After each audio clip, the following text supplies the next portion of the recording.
Alabarte, Señor, por siempre, darte gloria, honra y honor, por siempre. Bueno es alabarte, Señor, y gozarme en tu poder, porque grande eres tú, grande, grandes son tus obras, porque grande eres tú, grande es tu amor, grande es tu gloria. Porque grande eres tú, grande, grandes son tus obras, porque grande eres tú, grande es tu amor, grande es tu gloria. Bueno es alabarte, Señor, por siempre, darte gloria, honra y honor, por siempre. Y de alguna manera compartir algo de... Aquí hay varios predicadores, varios estudiantes de la Biblia y le decía a Silas, bueno, pues vamos a ver qué puedo enseñarles a personas de muchos años ya en el ministerio. Enseñar, hermanos, tiene dos propósitos. El primero se resume en 3 palabras. Y es enseñar la verdad. Y el segundo propósito es que el oyente sea afectado por esta enseñanza. Es lo que debe de buscar el que enseña. Debe de buscar el predicador o el que da clases. El Señor Jesucristo aceptó únicamente un título, y fue precisamente el de maestro. Él le dice a sus discípulos en el Evangelio de Juan, capítulo 13, verso 13: vosotros me llamáis maestro y bien decís, porque lo soy. Nicodemo debe haber sido una persona muy inteligente, porque cuando llega precisamente a estar con el Señor, le dice a Nicodemo, maestro. En la antigüedad, maestro era algo mucho más superior a lo que es ahora. Era algo muy especial. No era fácil obtener el título de maestro. Ahora, pues hay lugares, ¿verdad? Y qué bueno que hay personas que se dan a la tarea de preparar a otros para el ministerio. Pero de acuerdo a la historia y a documentos que hay entre la población judía de la época de nuestro Señor, para lograr llegar a ser un maestro no era nada sencillo. Los niños de Israel de los 5 a los 12 años tenían que ir a lo que se llamaba el primer nivel, Besefer, donde se pasaban aprendiendo los libros de la ley de Moisés. Pero no nada más el título como no lo sabemos nosotros, y es que lo sabemos, ¿verdad? Porque algunos ya no lo sabemos, sino cada palabra de cada libro. Por supuesto que no todos lograban obtener la calificación correcta para pasar al segundo nivel. El segundo nivel era más avanzado, era de los 12 a los 15 y era el Bes Midrash. El Bes Midrash consistía en la explicación de lo que habían aprendido. Y posteriormente, de los 15 a los 30, era el presentar con la vida la enseñanza que se había obtenido. De 1000 se cree que nada más uno lograba terminar. Yo recuerdo que cuando fuimos a la escuela en Lobo, entramos bastantes, y es cierto que éramos algunos 26, terminamos 8. Pero los que se fueron no terminaron, no porque no pudieran terminar, sino porque no quisieron terminar. Porque había personas que sacaban calificaciones. Yo recuerdo que vino de Honduras, un hermano, que por accidente pensé que era mi Biblia y la tomé y se abrió, buscaba mi nombre y decía maestro, consejero, evangelista, predicador. Él tenía una serie de títulos que él se había dado. Y lo más que lograba sacar en las calificaciones eran 40 y 60. Y terminó, lo graduaron. Me he dado cuenta de que hay personas que ni siquiera asistieron a una clase de escuela de predicación y les dieron un título. Bueno, en la antigüedad ser maestro, en el caso del Señor, no se obtenía un título por cierta influencia o por cierta amistad. Cuando el Señor le llamaba a alguien, por ejemplo a Mateo y a los discípulos antes de Mateo, lo seguían no porque sabían que era el Hijo de Dios, no sabían quién era. Lo que sí sabían era que era un maestro. Y el llamado de un maestro era algo muy especial en aquella época y en esa religión, en esa comunidad judía. Ahora quizás sería algo similar para nuestros jóvenes que están en la escuela, en la preparatoria o en el high school en Estados Unidos, que viniese algún director de alguna universidad muy prestigiosa y le dijese: ven conmigo a mi universidad. Pero el Señor lo estaba preparando para enseñarle a los demás. Así que el propósito principal, hermanos, del maestro es enseñar la verdad. Y el segundo es que esta verdad pueda afectar al oyente. Nosotros, por alguna razón, y yo creo que las intenciones siempre han sido buenas, queremos que de buenas a primeras el que se convierte ya dé clases. Y yo creo que es buena intención, porque quién sabe si resulte un buen predicador, un buen maestro. Pero en ninguna profesión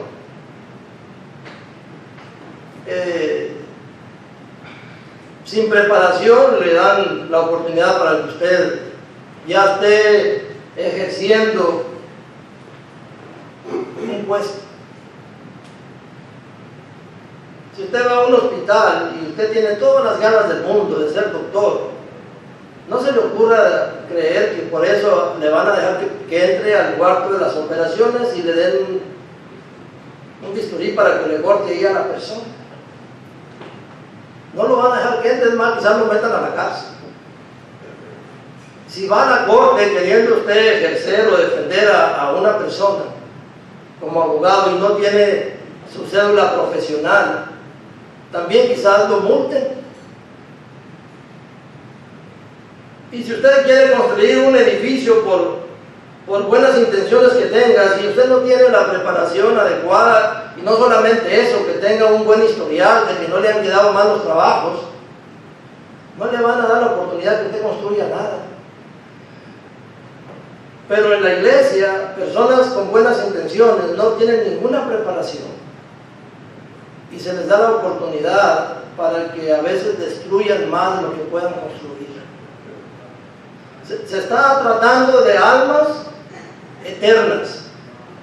Ya no es el corazón, ya no es el colesterol, son las almas de seres humanos que están afectadas por alguien que no tiene preparación.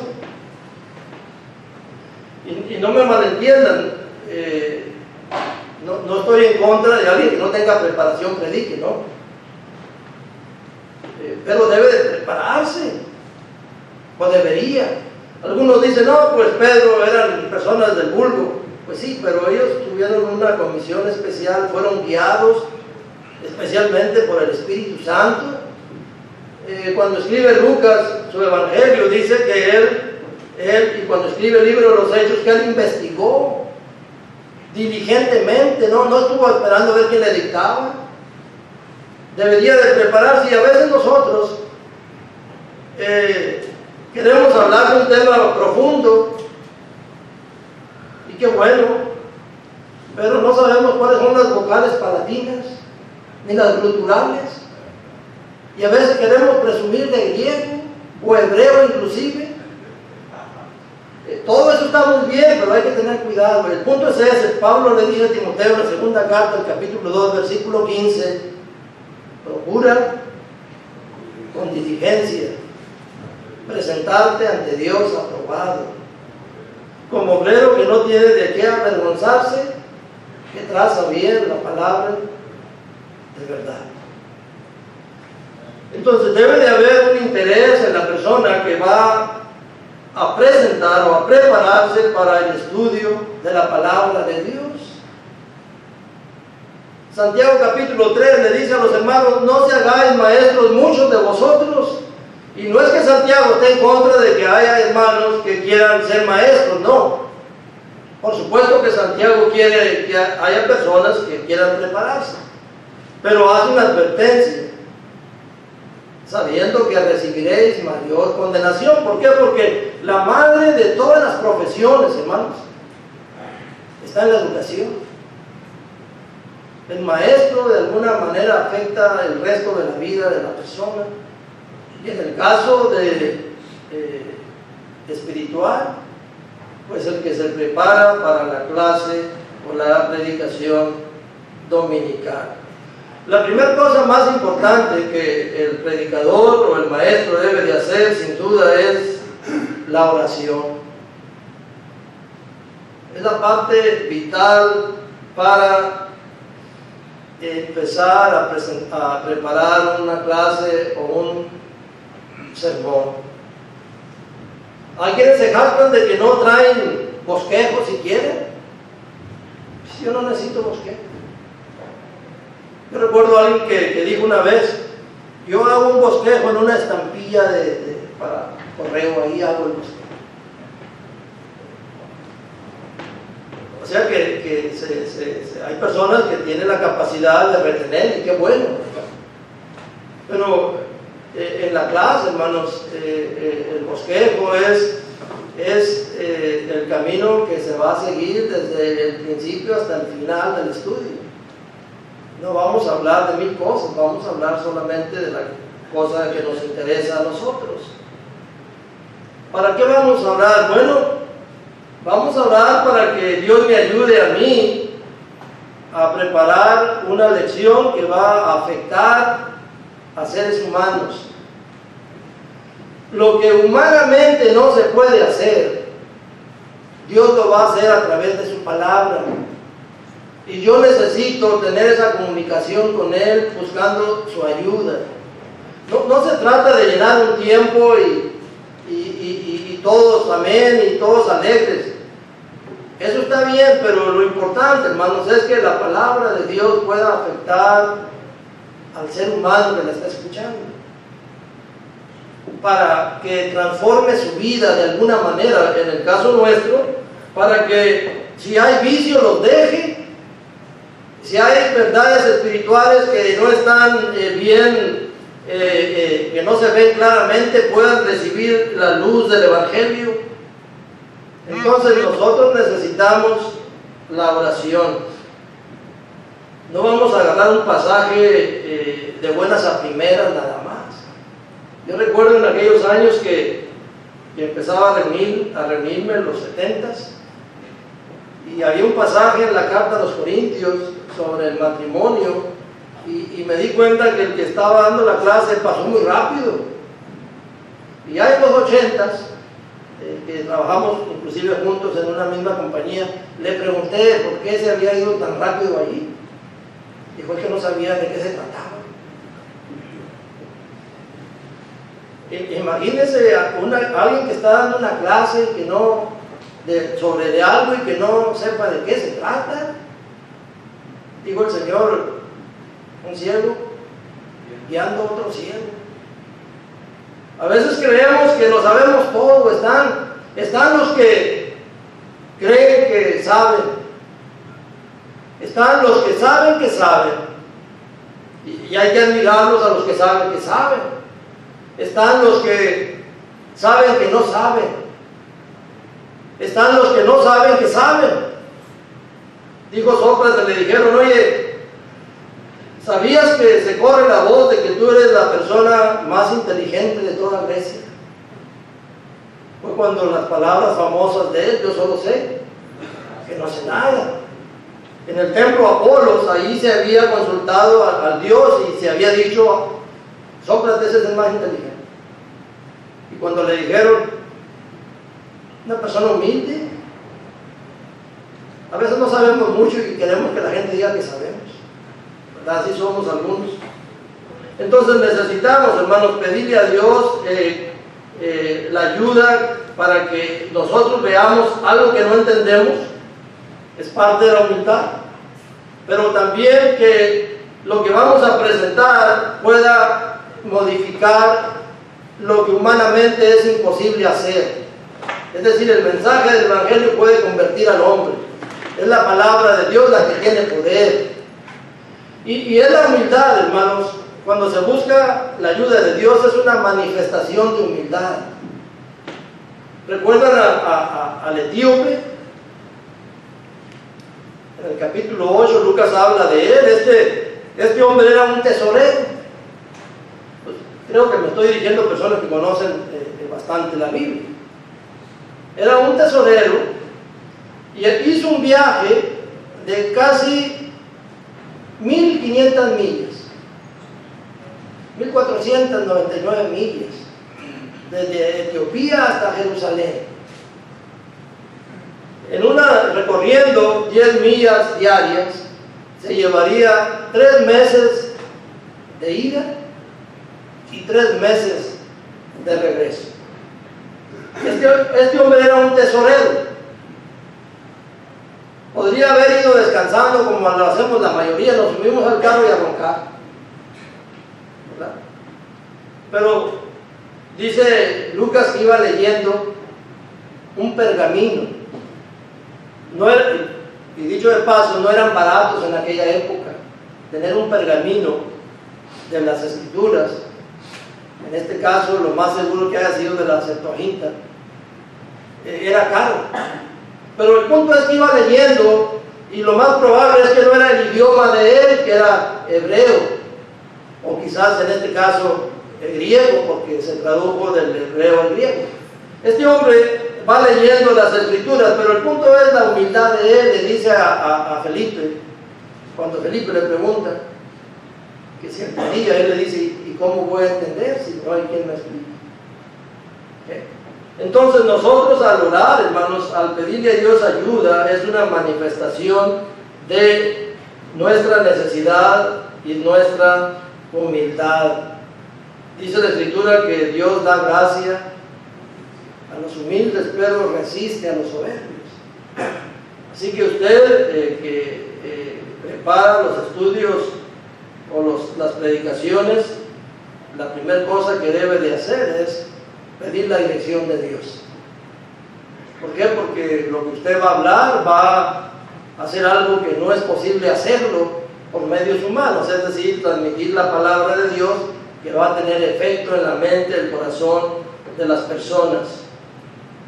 La segunda cosa es, al preparar el estudio o el sermón del domingo, es seleccionar. Hay que seleccionar. Yo predico allí en Midland, y créanme que durante toda la semana estoy pensando qué es lo que voy a escoger, y una vez que logro tenerlo, ya lo demás ya me es más sencillo. Pero usted necesita ir seleccionando. Ahora, pues como es poco el tiempo y no quiero hablar de los pasos de la homilética, ¿verdad? Cómo se debe de ir poniendo, porque quizás a algunos no les interese y los que nos interesa quizás no lo seguimos tampoco, ¿verdad? El tiempo que se le debe de dar, el título, el texto, la introducción y luego el propósito, el punto mayor, los subpuntos de los subpuntos y otros más subpuntos y X, ¿verdad? Pero brevemente los tipos de predicaciones. se ha dicho siempre o por muchos años que existe el textual, que lo han dividido en el analítico y el sintético. El analítico es aquel estudio o sermón que se apega estrechamente al texto. Por ejemplo, 1 Pedro 5:10 dice allí Pedro que Dios va a hacer algo con el creyente, y si tienen sus Biblias, pues les invito para que veamos un ejemplo. 1 Pedro 5:10. Después que voy a la parte media del texto para lograr llegar a donde deseo, dice: después que hayáis padecido un poco de tiempo, Él mismo os perfeccione. Aquí sería el punto número 1. Dios perfecciona, en este caso, a través del padecimiento. Número 2, Dios afirma.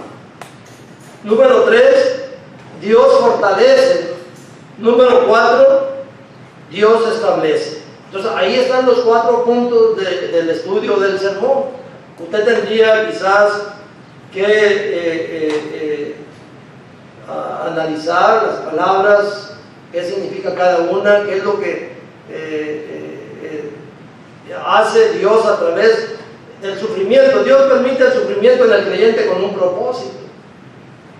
A veces los hermanos, yo recuerdo, en cuanto tú te conviertas te va a ir mejor, y son buenos deseos, porque es posible que a la persona al convertirse le vaya mejor, pero nunca es una garantía. En el ámbito espiritual no hay duda, le va a ir mejor, pero en el plano humano, material, físico, le puede ir peor. ¿Okay? Entonces hay que tener cuidado. Dios perfecciona al creyente a través del sufrimiento. En todas las personas, en todos los casos no. Depende de cada quien y de la voluntad de Dios. Así que Pedro dice allí cómo es que Dios puede, qué puede hacer después del padecimiento de una persona, en este caso de un creyente. Una vez que usted decide si va a hacer su sermón textual, si va a ser analítico o sintético, el sintético usa el texto, pero no usa las palabras en el orden en que las usó el escritor. A mí en lo personal no me gusta mucho no porque no sea bueno, a mí no me gusta. Pero usted puede intercambiar de un lugar a otro lo que dice el texto y desarrollar su sermón basado en eso. Yo prefiero el primero. Después está el temático,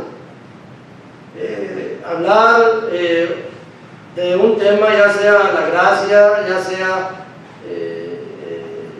la ofrenda, la santificación, la muerte, ¿verdad? El texto le va a servir únicamente para obtener su tema, y va a obviamente apoyar su estudio con otros textos. Hay temas que llaman mucho la atención, ¿verdad? Por ejemplo, el de la muerte. ¿Por qué morimos? ¿Verdad? Está establecido que los hombres mueran. ¿Todos han muerto? Ya ese usted le va acomodando. Y está por último el que se llama el expositivo. Y aquí se trata de que la persona pueda extraer algo que está allí, pero que como que no se ve. Por ejemplo, ¿le habló Felipe al eunuco de la necesidad del bautismo? Pues sí. Ahora, ¿por qué decimos que sí? Porque el eunuco dijo: aquí hay agua. No, aunque eso incluye también, sino porque Lucas dice que empezando desde esta escritura le anunció el Evangelio, y en el Evangelio está incluido el bautismo. Entonces hay cosas que no se ven a simple vista, y uno dice: pues De eso se trata el que va a dar un estudio de exposición, de extraer lo que no se ve. ¿Para qué? No para levantarse el cuello de que él lo descubrió, no, ahí ya estaba, sino que pueda de alguna manera ayudar en el conocimiento, en el crecimiento de los que escuchan el mensaje de la palabra de Dios. Una de las cosas necesarias, hermanos, nosotros los que damos clases es la humildad. A veces nos creemos los jefes. Cambia la personalidad de alguien cuando se sube aquí. Mucha gente ama este lugar, pero los motivos no son los correctos. ¿A qué venimos nosotros a un lugar como este? Venimos con dos cosas.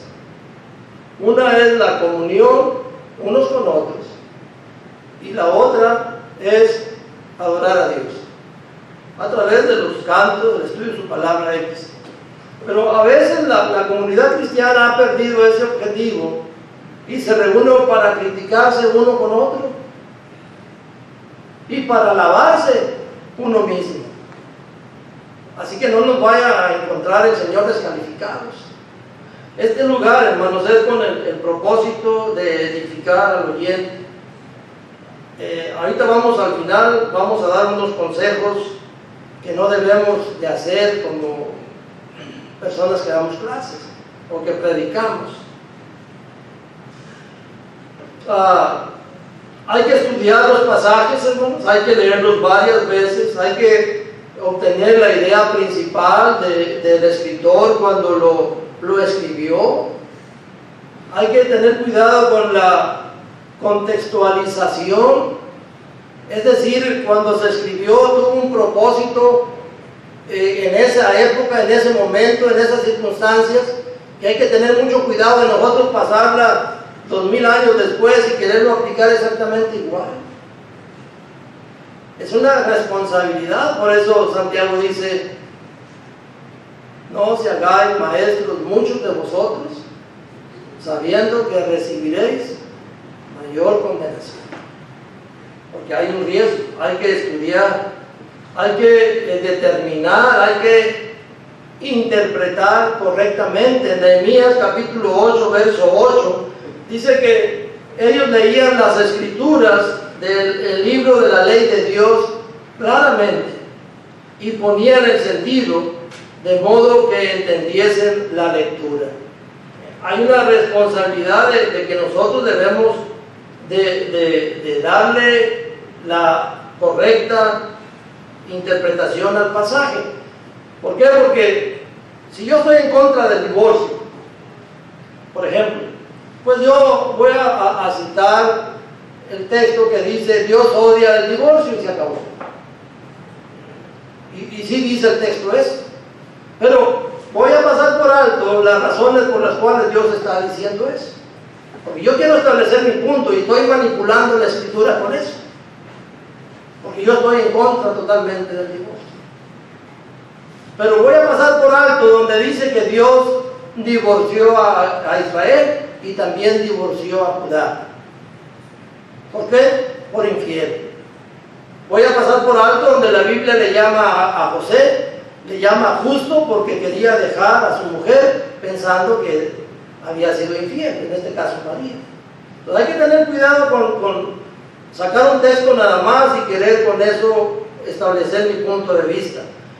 Los textos hay que considerarlos dentro de un conjunto de contextos dentro de la Biblia que hablan de lo mismo, y después, con la ayuda de Dios y el estudio, llegar a una conclusión adecuada. De otra manera nosotros vamos a tener problema no solamente con eso, sino pues con cualquier otro tema que se pueda presentar.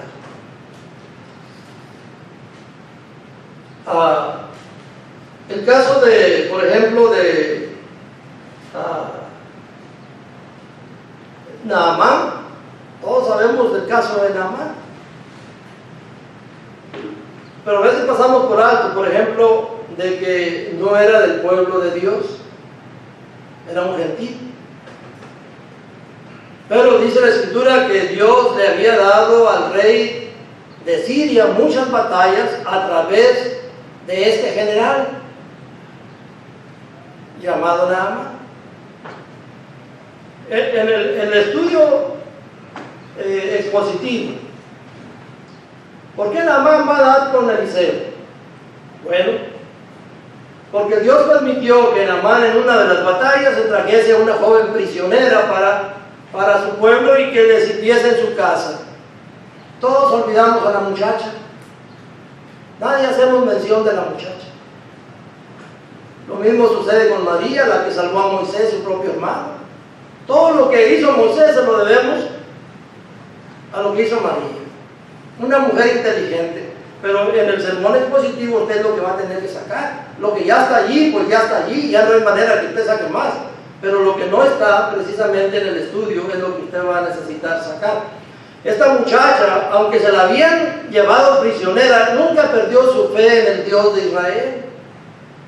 Ella no dijo, bueno, pues creemos en Dios Todopoderoso, pero ahora yo estoy prisionera acá en un pueblo extraño y estoy de sirvienta. No.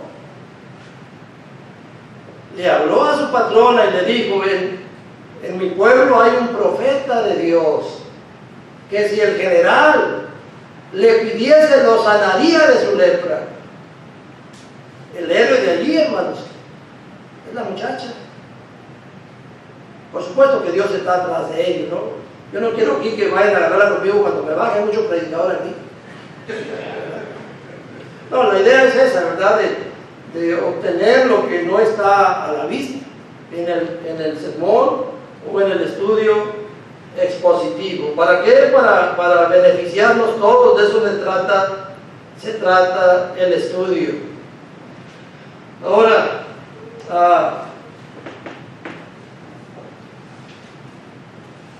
todavía falta un tiempo, no, usted corre el tiempo, media hora.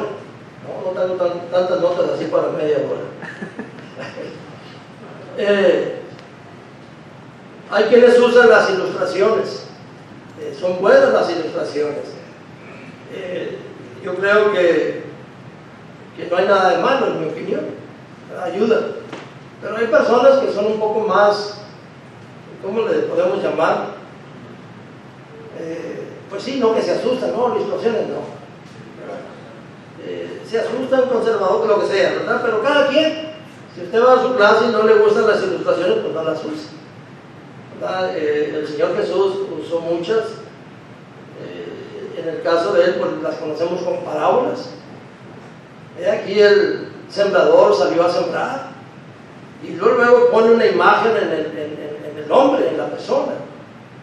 Y mientras sembraba, parte de la semilla cayó en el camino. Así que eso era algo que luego la gente se relacionaba. En el caso del eunuco, fíjense, no sé si ustedes se habrán puesto a pensar del etíope, que era eunuco, que le interesaba esa porción de la escritura. Yo pienso que todo lo que él venía leyendo estaba interesado, pero hay una parte que tiene cierta relación con él, donde dice el profeta Isaías, y su generación, ¿quién la contará? Porque fue cortada de la tierra su vida. Pues al igual que él como eunuco no tenía generación. Quizás eso le llamó la atención. Aquí que venía de Jerusalén, había ido a adorar a Jerusalén, allí había doctores de la ley, escribas, que estaban bien documentados en las escrituras, pero obviamente no hubo satisfacción en él, y Dios le provee a alguien para que le explique exactamente de qué se trataba. Pero la razón que lo menciono es que hay cosas que nos relacionan, ya sea en el estudio, en la ilustración o algo, y él luego llama la atención, ¿verdad? El que está en este caso estudiando. Se cree, hermanos, que en los tiempos en los que vivimos nosotros, el estudio debe ser un máximo de 45 minutos. Porque la atención del que está escuchando se empieza a perder, se empieza a aburrir. Máximo si está hablando, tiene una voz así como la mía, un poco monótona. no hace cambios muy bruscos. Yo he escuchado hermanos que muy buenos que no se les oye y luego tiran un grito. Yo no sé si están actuando o qué, pero así le hacen. Entonces, para no dormir a la audiencia, y acaban de comer, se imagina, no debe, supuestamente, de acuerdo a la ética de la homilética, 30 a 45 minutos. ¿Okay? Hay algunos que dicen, no, pues si en el cielo vamos a estar todo, pues sí, pero allá tendremos cuerpos diferentes. Y el que está haciendo allá las cosas es una persona, no como tú que estás aburriendo. Así que yo no los voy a aburrir por ese tiempo, va a ser menos, se los aseguro. Ahora, muchas veces le echamos a la audiencia, empezamos a regañar a la audiencia, le gritamos a la audiencia. La audiencia no viene aquí a escuchar el mensaje de la palabra de Dios para que un ingrato les empiece a gritar. ¿Quién le enseñó a esta persona que debe de gritarles, a regañarlos como a niños? ¿Me están entendiendo? ¿Qué es el mensaje que está dando cuando yo les digo, me están entendiendo? ¿Es casi un insulto? En realidad, para identificarnos unos y otros, en lugar de decir ustedes, el que está aquí debe decir nosotros. Debemos de hacer esto, no ustedes. Otra cosa muy importante es que no puedo estar viendo al reloj porque está ahí arriba, porque esos consejos dan, yo recuerdo. Si te invade el nerviosismo, no mires a nadie, mira hacia arriba. Y hay gente que se le ha quedado, ¿verdad? Porque pues, no hay un contacto visual. Debe de haber contacto visual. Y debe de ser a todos los que sea posible, no nada más a la derecha, ahí está sobre los mismos. Cuando se ve un estudio, me ha pasado estar, hermanos, que hasta apenas me dio una vez en Durango. Fuimos a evangelizar a Durango hace unos 4 o 5 años. Y tal vez no hay nada malo en esto, pero el dicho famoso, no hagas cosas buenas que parezcan malas. Entonces estaba una visitante y uno de los que, por cierto, muy atractiva la señora, y uno de los que iban con nosotros estaba sobre ella, hablando del evangelio. Pues entra el esposo, ¿qué creen que sea la impresión que se va a dar? Si a veces los cristianos no es muy bueno, pues son incrédulos. Lo que quiero decir, si usted va a evangelizar, procure hacerlo con su esposa. No esté directamente con alguien porque da el incrédulo le falta poquito y uno da lugar. Bueno, cuando uno está dando el estudio, hermanos, debe nada más estar viendo a la hermana que después está hasta asustada, ¿por qué me mira? O nada más un hermano ya la trae conmigo porque no le quita la vista a ella. No, tiene que haber ver a toda la audiencia, es un consejo que debemos de nosotros seguir. Y el tono de voz, pues algunos lo tienen alto, otros lo tienen bajo, pero lo suficientemente adecuado para que todos puedan escucharlo. La postura, hermanos, es muy necesaria. Dicen que el traje no hace al monje, pero lo hace verse bien, ¿verdad? Hay que cuidar la postura. No a tal grado de que la gente le ponga más cuidado al predicador que al mensaje. Porque muchas veces es lo que buscamos, ¿verdad? Que la gente nos vea a nosotros y el mensaje del Señor quede eclipsado. Fuimos nosotros los que llamamos la atención. Y eso, dijo el Señor, eso es la gloria que ya obtuviste. Ya no vas a obtener más. Todo tu servicio fue en buscar tu propia gloria. Ahora, siempre quizás, ahorita quizás, haya personas que no son miembros de la iglesia. Hay que tener cuidado. A veces uno habla de grupos religiosos y tiene que hacerlo con respeto, no con desprecio, no atacando, sino más bien si hay la necesidad de hacerlo con cuidado. Si se usan términos difíciles de entender, pues hay que darnos el tiempo de explicarlos. De otra manera, pues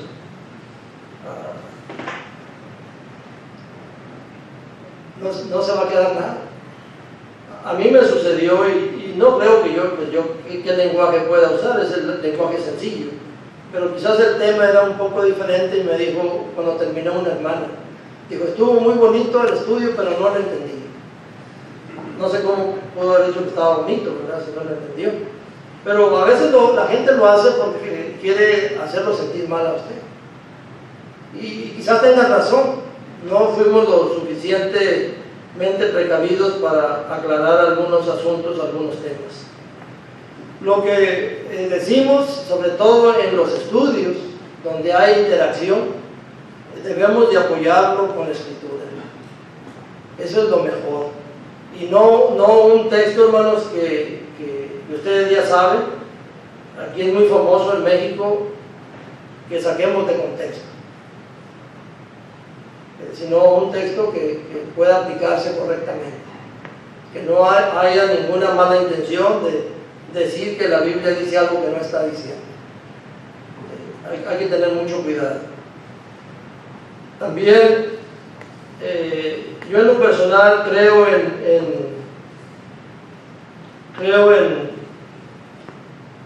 un dicho que escuché hace muchos años, que es mejor que la gente se quede con ganas de oír que cansada de haber escuchado. Así que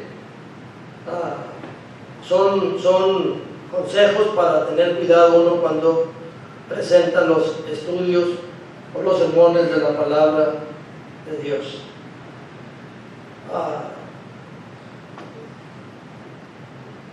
Son las 4, así que de seguro que no los aburrí porque tenía hasta las 4:20. Si tienen comentarios o preguntas, pueden hacérmelas después que termine. Prefiero que me den la queja a mí y no se la den a alguien más. Darte gloria, honra y honor. Gracias por su atención y que el Señor Bueno los es bendiga. alabarte, Señor, y gozarme en tu poder, porque grande eres tú, grande, grandes son tus obras, porque grande eres tú, grande es tu amor, grande es tu gloria, porque grande eres tú, grande, grandes son tus obras, porque grande eres tú, grande es tu amor, grande es tu gloria. Bueno es alabarte, Señor, por siempre, darte gloria, honra y honor, por siempre. Bueno es alabarte, Señor, y gozarme en tu poder, porque grande eres tú, grande, grandes son tus obras.